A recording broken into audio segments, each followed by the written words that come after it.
This video is sponsored by World Anvil.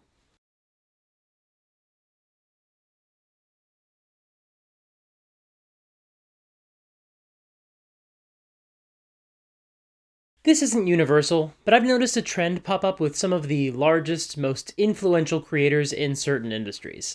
Sadly, it seems some creators seem to miss the point of their most popular work and become parallels for their own villains. Let's backtrack a bit and set the scene.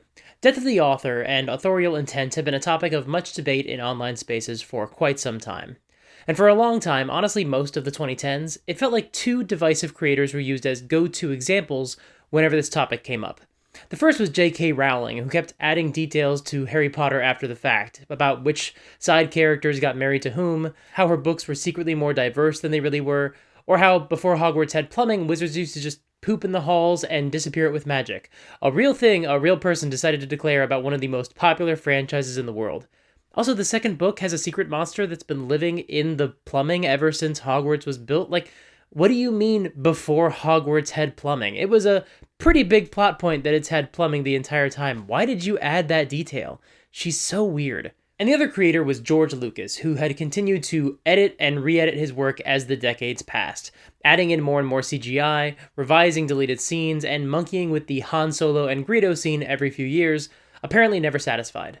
And it started to seem that both creators were on a similar trajectory, just a decade or so apart. Both of them followed their beloved franchise with a poorly received series of prequel films, while simultaneously pushing a huge media empire of tie-in content. Lucas had a head start. His prequel films came out while hype for Rowling's first series was still at its apex. We are sadly still in the middle of Rowling's ill-advised prequel film series. Or maybe it's over? It's hard to say for sure. It's probably over. But for a while, that was all there was to comment on. It was just a coincidence that these two creators were beloved, and then couldn't leave well enough alone, and wound up falling into the same patterns. It's nothing groundbreaking, it wasn't an earth-shattering revelation, it was just sort of interesting. But then the narrative changed. And now I really do think it's worth talking about what happens when creators become their own villains. George Lucas got his start rebelling against the movie studio system. And then over the course of 30 years of success, Lucas eventually became what he once fought against. He was part of the franchise machine, the head of a pretty big corporation that called the shots for smaller creators. Even documentaries produced about his early success can't get away from comparing him to his villains. One documentary about the original trilogy is called Empire of Dreams, because somewhere along the way, they forgot that the Empire in Star Wars was evil. Hey, since George Lucas was basically completely reshaping the industry by fighting against the studio system, how about we call this documentary something like, I don't know, Dreams of a Rebel instead? No, we're gonna name it after the villains? Okay then. The Empire has all of the resources, and Darth Vader kills anyone who disappoints him. While I've never heard any stories that Lucas is a tyrant or a bully, and by no means does he seem to be a yeller, he certainly availed himself of the privilege afforded to the successful. He exclusively surrounded himself with people who agreed with him, or at least claimed they did. The prequel trilogy is full of examples of someone who simply wasn't told, no, this idea is bad, and who had all of the money in the world to solve any problem that came up. The third prequel film even ends with the major villain editing the narrative about the Jedi, rewriting it to suit his own whims. And that film came out 1 year after Lucas had just re-edited his first film, THX 1138, and taken a second re-editing pass on his original Star Wars trilogy to fit with his own shifting preferences. The parallels were so strong that literally as Episode 3 was being released in 2005, every piece of press I remember from that era had an image of some version of George Lucas putting on a Darth Vader helmet. This metaphor was absolutely inescapable. And the truth is, George Lucas did not get there deliberately. He wasn't trying to conquer movies or anything like that. But Lucas is a very technical creator. It's undeniable that he had a vision for how movies could, or should, be made more efficiently. And thanks to the success of Star Wars, he wound up in the position to steer the entire film industry in that direction. And of course, it's only natural that a wildly popular IP will wind up with some tie-in novels and some video games and some cartoons, so implying anyone with a merchandising empire is a villain is a pretty thin argument. But speaking from a personal perspective, it was also, honestly, very frustrating to watch Lucas continue to go down the road of never being satisfied with Star Wars, tinkering with the originals once every decade. As a kid, I was delighted that getting the special editions meant we got to see Star Wars in theaters, and when they showed the side-by-side changes, I thought they were cool. But now I look at these changes as generally mistakes. The ones in Empire Strikes Back are fine because that's the best movie of the bunch, so there's not much to tinker with besides adding some crowd shots. But the Jabba the Hutt scene is actively bad. I don't mean visually, although, yes, this sucks. I mean that it removes the tension from Han's haste to leave Tatooine. It's just a bad scene. And that sort of thing is all over the many revised versions of his films. Lucas was seemingly so excited to recapture his original vision that he forgot that the original films were beloved for a bunch of really good reasons. We didn't need him to step in and fix things. At a certain point, he was doing more harm than good. He had effectively become the villain in the meta-narrative about Star Wars. And while that's some strong hyperbole, it's a sentiment that I heard a lot in that era.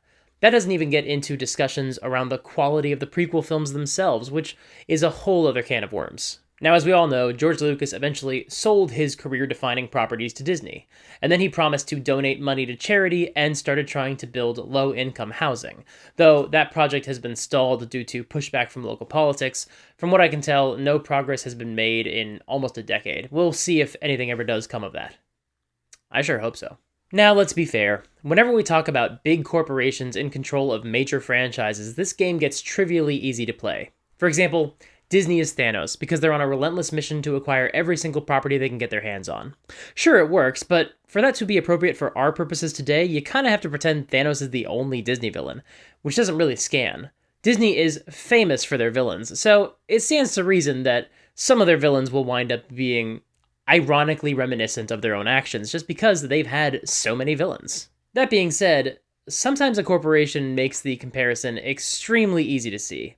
And at the beginning of this year, we learned that Wizards of the Coast was making moves to cancel the Open Gaming license, an action that would have directly harmed the livelihood of hundreds of independent RPG creators. Now, if you ask Kyle Brink, he'll tell you that it was not deliberate, so I'll clarify that I'm not saying Wizards of the Coast was deliberately targeting small creators. But if that's true, then they apparently simply didn't notice small creators as they charged forward, trying to collect as much of the money in the RPG industry as they could, seemingly unaware they already had most of it, because they felt like they just deserved it. And look, I don't even need to say it, do I? Dungeons & Dragons has dozens of villains and hundreds of monsters, but only one of them is in the title of the game. And it was irresistible for people discussing the subject to refer to wizards as the greedy dragon in this scenario. But the reason I like this analogy so much is because it works on so many levels. The fact that Wizards of the Coast was doing damage to the industry indiscriminately, no matter who it hurt, calls to mind the image of a dragon flying across a village, spraying fire, burning down a structure that had stood for decades that people had come to rely on, the OGL. The idea that Wizards of the Coast, a company that makes far, far more money in a month than most TTRPG companies make in a year, was trying to shave more money off of the income of other creators, conjures the vision of a dragon hauling gold back to its massive hoard. And of course, the fan response reminded a lot of us of the adventurers in a D&D game, rallying together to fight a common enemy. Frankly, this response is something Wizards of the Coast should have seen coming. They publish a game where people from all walks of life band together to take on seemingly insurmountable enemies, and then loot their bodies for gold. Who did they imagine they would be in that scenario? The community took collective action, and it worked. Wizards of the Coast backed down and gave us everything we wanted and more. But of course, the dragon wasn't slain. Wizards of the Coast is still out there licking its wounds. So how do we continue to interact with a company like WotC after an incident like this? We're going to come back to that too. Now, real quick, before we talk about the real monsters, I'm going to cut to an ad, because if I wait any longer, it's going to be really difficult to make a decent transition. Unlike this one, which has been seamless.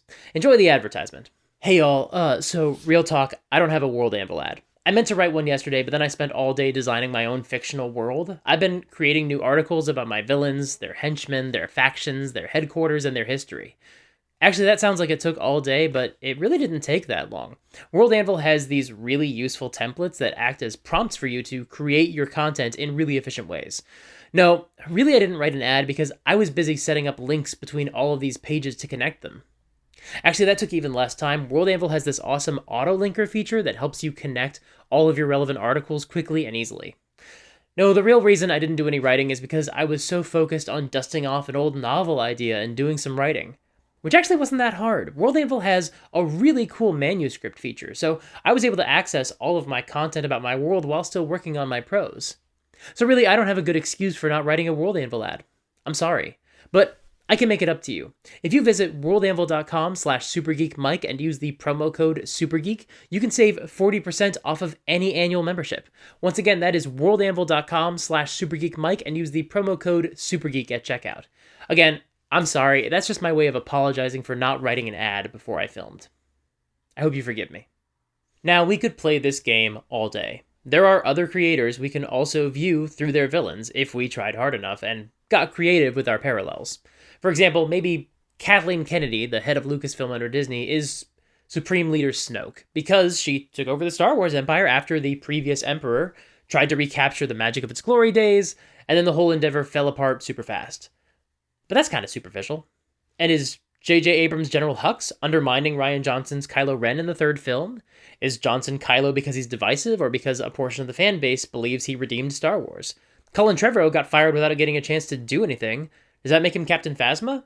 It's kind of fun to find these little connections, but they don't usually offer much of an insightful window into the mindset of these creators. Additionally, there are creators who have performed real-world abuses of power that had no significant parallels to their villains. Bryan Singer's most famous villains are a murderous mob boss and a genocidal magnet man, but the allegations against Singer himself are very different from any fictional actions depicted in those films. But there is one creator who fell from grace due to his actions and whose behavior lines up with some of his most noteworthy villains, and that is Joss Whedon. And apologies in advance, but offering context for this section means I gotta say a bunch of nice things about this guy. I'm really sorry about that. On the slim chance you aren't familiar with his work, Whedon is the creator of Buffy the Vampire Slayer, Angel, Firefly, and Dollhouse, and the writer and director of the first two Avengers movies and the theatrical version of Justice League. And from roughly 2002 to maybe 2014 or so, he was considered the god of the geeks. Firefly was a genuine sensation in nerd spaces. Buffy was a delight that still genuinely holds up more often than not. People generally liked Angel fine. Most people forgot about Dollhouse shortly after they saw it, which is pretty funny considering the subject matter of that show. His X-Men comics were really good, and for maybe 5 or 10 years, if you were a certain kind of nerd, you would lose your mind when someone quoted "The hammer is my penis" from Dr. Horrible's sing-along blog. Plus, he did some work on the Toy Story script, co-wrote Cabin in the Woods, and did an uncredited draft for the movie Speed. And I'm not kidding when I say that the script for Speed might be some of the best work of his career. That's not a dig at any of the other things that I listed. I like all those things. It's a reminder that if you haven't seen Speed, you need to go watch it. It's so cheesy and fun, and I love it so much. So with those bona fides under his belt, when Whedon got the job making Avengers, it was a dream come true for so many nerds like myself. He already knew the source material. He had written comics and slipped comics references into so much of his non-comics work. We knew that he could tackle the subject matter because so many of his projects were about found families coming together to fight evil. And aside from the fact that the visual style for that first Avengers movie seems to have started a decades-long trend of flat-looking filmmaking at Marvel that they have only continued to embrace, that first Avengers movie is super entertaining, and I genuinely think it's a masterclass in efficient, natural exposition. His star fell a bit when Age of Ultron didn't quite land with audiences. That film has some serious writing problems that we might talk about some other time. And then Whedon took over Justice League after Zack Snyder suffered a family tragedy, and it turned out Whedon's version of Justice League was actually pretty bad. Oh, also his ex-wife came forward and said that he cheated on her for decades. A bunch of his female actors and writers exposed years of verbal abuse and manipulation, and Ray Fisher lit him up for being a total asshole. Now, the rise and fall of Joss Whedon is a much larger subject that we simply don't have the time to deal with today, but for the purposes of today's video, I think it's fascinating to see what kind of behavior Whedon exhibited. And I mean fascinating in the way you might describe watching a train crash into a second train that is also on fire. Whedon, allegedly, seduced women with his power and money and influence.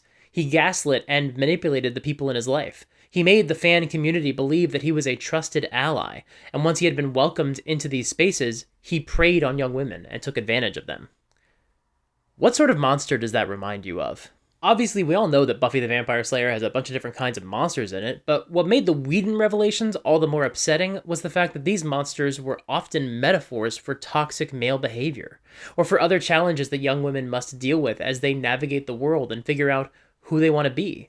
And while not all of it has aged well, the show first premiered 26 years ago, that does happen, the intent seemed genuine. And then we found out that the man who got the most praise for how progressive the show was, and who seemed to argue that those accolades were unnecessary, was actually responsible for atrocious behavior behind the scenes, and was leveraging those accolades to help avoid suspicion. And that was a real betrayal for a lot of people who looked up to Joss Whedon and who appreciated his work for how meaningful it could be. In the past few years, we found out that a lot of beloved creators are actually secret scumbags, including the director of the first 2 Toy Story movies, just to further ruin the things that you love. But I say this with no hyperbole. Joss Whedon is the one that upset me the most. No, he wasn't still my creative hero by the time the revelations come to light. His recent work had fallen off more than a bit. There's parts of Age of Ultron I really enjoy, but it's a pretty rocky movie that is far less than the sum of its parts, and I didn't even watch Justice League. But he was a creator responsible for a lot of work that was truly formative to me. And it turned out he was yet another douchebag. Joss Whedon is seriously the reason I don't lionize anybody anymore. I genuinely don't think we'd have the Critical Role Demystified series if the Joss Whedon revelations hadn't upset me as much as they had. Because otherwise, I would be just another person who calls the creators I'm a fan of geniuses. I don't call anybody a genius anymore. I still admire the hard work and skill of creators I enjoy, like Matt Mercer, Brennan Lee Mulligan, Lin-Manuel Miranda. These people blow me away with their skill or their insights or their work ethic, in addition to just making things I like. But I also know that when we call people geniuses or consider them above us, we only set ourselves up to be devastated when they turn out to be humans. Or worse, when they turn out to be predatory parasites. Of course, the flaw in this entire argument I've made throughout this video is that nothing these creators have done is ever as bad as what their villains do. All of those villains are literal murderers. Joss Whedon is apparently an asshole and a dangerous man to work for or be around, but he didn't literally drain the blood from his victims. Darth Vader murdered children, and while plenty of people have hyperbolically claimed George Lucas killed their childhood, it wasn't, literal. But of course, there is a creator who is actively involved in a pipeline that is pushing its followers toward fascism and genocide. So it's time to talk about J.K. Rowling. It was always kind of embarrassing when Rowling would tweet nonsense about Harry Potter.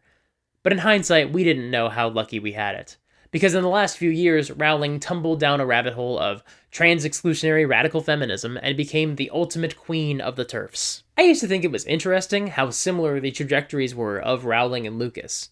But then, as they started to become their villains, that irony became deeply tragic. The Empire from Star Wars has no ideals. They simply crave power and, more than anything else, control. Whenever anybody makes a sales pitch about joining the dark side, they use some variation of the same phrase. Join me, and we will control the galaxy. Lucas accidentally created his empire simply by seeking autonomy to create the stories he wanted to, in the ways he wanted to. But Voldemort does have an ideology. He presents a world of otherness, of protecting the privileged class from the perceived invaders, and trying to prevent the people he views as dirty or less than himself from living peacefully in society. While Rowling did spend a few years making accurate comparisons between the Trump administration's goals and Voldemort's tactics, dunking on Harry Potter fans who also supported the politics of wannabe fascists in the real world, well, somewhere along the way, she missed the fact that she also began to take on some of the same traits of her own infamous antagonist. She seems to genuinely believe that transgender people are the biggest threat to society and dedicates her time to fighting them. Oh, she maybe doesn't want them to die, and that's only a maybe, by the way, but she certainly can't admit that they are who they claim to be. She promotes vendors that sell merch that reads transgender women are men and refuses to hear arguments from anyone who argues otherwise. She is convinced that the manner of someone's birth determines how they must live their lives, and anyone who deviates from the role they were apparently born into is just pretending. They can't be wizards, because they weren't born from good wizard stock. They can't be women, because they were assigned male at birth. And now her former fans have begun to treat her the way the wizarding world treated Voldemort. They are reluctant to say her name, because talking about her seems to just give her power. Jokes abound about how no one wrote Harry Potter, because they want to preserve what they have, the positive experiences they had with the Harry Potter books and movies, without giving her any further praise than she's already received. Other voices point out segments from the earlier books that show how toxic she always was, and I do acknowledge that the Harry Potter books are, at best, full of a lot of unquestioned assumptions on Rowling's part. And perhaps that's something we can discuss another day. Like, with the benefit of hindsight, there is a lot of problematic stuff in Potter, and even if they were accidental, as it seems like a lot of them were, some of that stuff is still harmful and ignorant.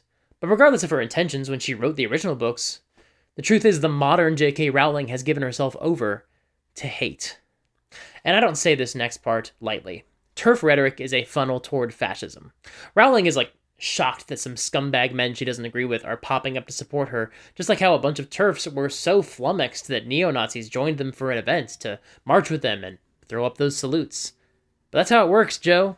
When you promote exclusion of an entire group of people who share a marginalized identity, the people who agree with you sometimes kind of tend to be the types of folks who are ready to propose a final solution for dealing with undesirables. Now, there are still armloads of merchandise for all of these properties. And while we'll talk in a minute about spending money on these properties, I first want to talk about how our relationship with this merchandise reflects our relationships with these creators. First, I'm going to exclude Whedon-related merch from this conversation. It used to be that you couldn't go 10 feet in a convention without seeing Firefly merch everywhere, but it seems like the only Whedon merch I see anymore are replicas of the hat Jane wore in the funeral episode. And those are all made by independent shops on Etsy. In fact, most of the Whedon-related merch is fan-made, and because his most popular shows are 2 decades old, that merch is just not in circulation in the same way anymore. Not that many people are still printing Mal Shot First shirts in the year of our Lord 2023. I mean, I guess there's a lot of merch for his Avengers films, but let's be honest, that's not Whedon merch, that's Marvel merch. Speaking of merchandise from big corporations, Wizards of the Coast is in the opposite situation to Joss Whedon.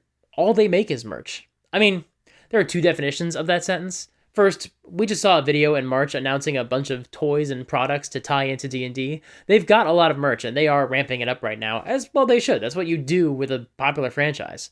But I'd even argue that these books are merch. Yes, I mean, if we're speaking literally, anything we buy is technically merchandise. But the reason I call these merch is because we don't need these to play D&D. And Wizards of the Coast knows that. Their books are like Star Wars toys, or Harry Potter coloring books, because as much fun as they might be, they aren't actually the story that we're invested in.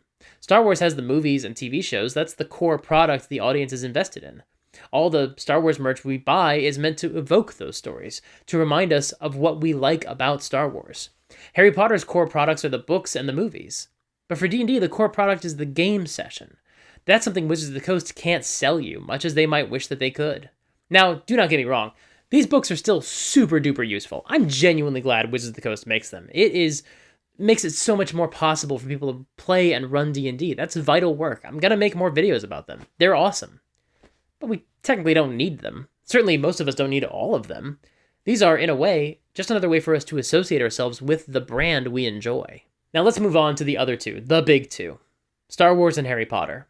And actually I want to look at the villains, Darth Vader and Voldemort. Because once again, that's what we're here to talk about. How these villains can give us insight into these creators.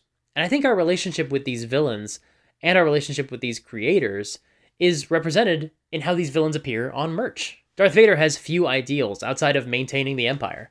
That's why people wear Darth Vader shirts and buy Stormtrooper merchandise. Besides the fact that Darth Vader and Stormtroopers just have awesome designs, the truth is, we don't regard Vader or the Empire like we regard most villains. Despite the fact that they're heavily inspired by real-world evil, much of their real-world evil has been filed away. The Empire represents power without morality, which is why even those who dislike the prequels can still enjoy Lucas's other work, because you can just argue that he simply lost his way and succumbed to the allure of power and control. Just like Anakin Skywalker did. He started out on a path of good, but along the way his choices took him down a path toward becoming someone he never wanted to be. But Voldemort is not like Darth Vader. Voldemort represents hate. Most people don't wear Voldemort shirts or get Death Eater tattoos because his evil feels too real, too close to home. Yet for some people who have been targeted by the rhetoric promoted by Rowling and who have been threatened with violence and genocide by those who hold the same viewpoints as Rowling, sadly any merch related to Harry Potter now serves as a Death Eater badge when they see it. It sucks, I know. Harry Potter meant a lot to a lot of young people who just wanted to imagine a world where misfits could belong. But now it sends a signal that according to your priorities, buying the merch that actively benefits someone who frequently spreads hateful misinformation is more important than showing that you are an ally to trans people. So that brings us to a really important question. Can you separate the art from the artist? Is there ethical consumption under capitalism? Can you still buy Harry Potter merch? Well, guess what? These are actually 3 different questions. Let's start with the Harry Potter merch. No. Don't buy Harry Potter merch. And look, I'm not perfect. I bought stuff semi-recently before we realized just how bad things had gotten with her, but not before she had ever retweeted some transphobic trash. We'd thought that she was old-fashioned and tone-deaf and maybe missing the argument. She hadn't doubled down yet, but in hindsight, We should have known. We've got a few Harry Potter Funko Pops floating around here, and so what, right? Just because we have strong feelings about this franchise doesn't mean that we agree with everything the author believes, does it? Well, no, I mean, of course not, but this is what complicates the subject. Rowling believes that the persistent sales of her merch prove that people agree with her. And that's not how it works. Buying Harry Potter merch shouldn't mean that you don't care about trans people. But the sad truth is that she is going to continue to spread this information. And she's at least in part emboldened by the idea that there is a silent majority expressing their support through her residual checks. This isn't speculation, she's said this. Additionally, like I said, trans people these days tend not to feel especially awesome about the people that they see who are in possession of Harry Potter merch. They might even feel actively unsafe around them. So no, I don't think you should buy the Wizard video game, or the fancy wands, or the new copies of the books, because she thinks that's your way of egging her on to keep harassing the transgender community. And no, the argument that there is no ethical consumption under capitalism is not a get-out-of-jail-free card in this case. There are a bunch of situations where that argument, that statement, can open the door to real, vital debates about where the line is for all of us, and what steps we can take to make the world a better place, make it a little bit better while not going hungry or moving to the woods to grow our own crops. But Rowling is the exception. We can't use that debate when discussing her, because when we use that argument to justify giving her more money, she uses that money as a buffer between her and legitimate criticism or self-reflection. It ultimately doesn't matter how you feel about this question for any other creator. J.K. Rowling's language is contributing to an ongoing effort to genocide transgender people. So I'm sorry, we have to agree on some ground rules that maybe only apply to how we handle her specifically. But setting aside Rowling, can we separate the art from the artist for other people? That's going to depend on everyone individually. Even if Rowling and Whedon hadn't turned out to be terrible people, these franchises are more than 20 years old. We're hitting the point where their work is going to be revisited and reevaluated by people who grew up with it, then felt nostalgia for it, but are now seeing it through new eyes. Meanwhile, these works are being rediscovered, or I should say discovered, by a younger generation that didn't grow up with these franchises in the same way we did. Hell, even the Star Wars prequels are being reevaluated. Maybe a bunch of people think that they're good now? How things have changed. But when it comes to folks like Rowling and Whedon, and to a lesser extent Wizards of the Coast, we all need to ask the question, do we separate the art from the artist? And I think that answer depends on the actions of the villain responsible for the art. I'm generally of the belief that there is no reason to stop enjoying the content you already own, or can get for free through legal means. As long as you don't spend money on it, then it's fine, like whatever you like. And maybe there's an amount of money you're comfortable spending without feeling like you're endorsing somebody. I am not interested in establishing that hard line for any other toxic creators besides Rowling. It gets really subjective for everyone else that we could talk about. And that's okay. But instead, I want to discuss why this solution of still liking what you like, still enjoying the products you've already spent your money on, doesn't work for everyone. It works for me because, well, one, because I'm thrifty. I'm going to get my money's worth. Two, I still usually find value in them. My feelings about the project likely haven't changed too radically. And three, and this is where my bias and privilege come into play, I can often still enjoy the products of toxic creators because I've never been a member of a marginalized community that would be targeted by their actions. Here, let me give you an example. Baby Driver is a great movie, one of my friend Jeffrey's favorite films. But then Kevin Spacey turned out to be a real bad dude, and my friend Jeffrey has a hard time putting that movie on anymore. Now, I'm able to compartmentalize. I can watch the movie and know that I am not condoning Kevin Spacey's real-life actions. But Jeffrey is a gay man. He's the kind of person Spacey would have preyed upon had he been given the chance. That's not hyperbole. It's not speculation. When Jeffrey first moved to LA and he was in his 20s, he looked 16, and he was told literally to never go to a party held by Bryan Singer or Kevin Spacey. For him, the act of turning on that movie isn't about ignoring one asshole.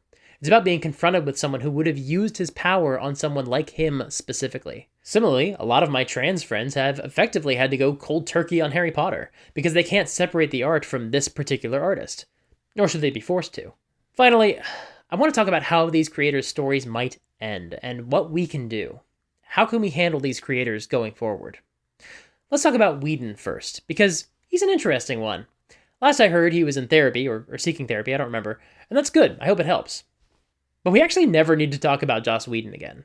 The funny thing about Whedon's monsters is that they were either freaks of the week, or they might be the one villain who hung out for an entire season.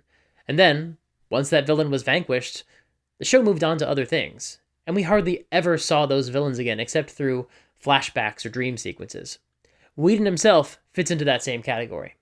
I hope he takes steps to curb this behavior in the future, and I hope that his victims are able to find some peace and maybe some justice if that's what they need. But the rest of us can simply let him drop off the map, and we just move on. We don't need to give him a lot of focus. Rowling, on the other hand, now uses her considerable influence to push anti-transgender messaging and conspiracy theories, encouraging her fans to buy into hateful rhetoric and literally buy discriminatory merch. This whole conversation originally stemmed from an observation that Rowling was on a similar career trajectory as Lucas, simply a decade or two behind. But then the situation escalated in ways I couldn't have imagined. But the ultimate fates of their villains also tells us a lot about these creators. Darth Vader eventually threw off the shackles of his evil and redeemed himself, although he could not live to see the new world that he had created for the next generation.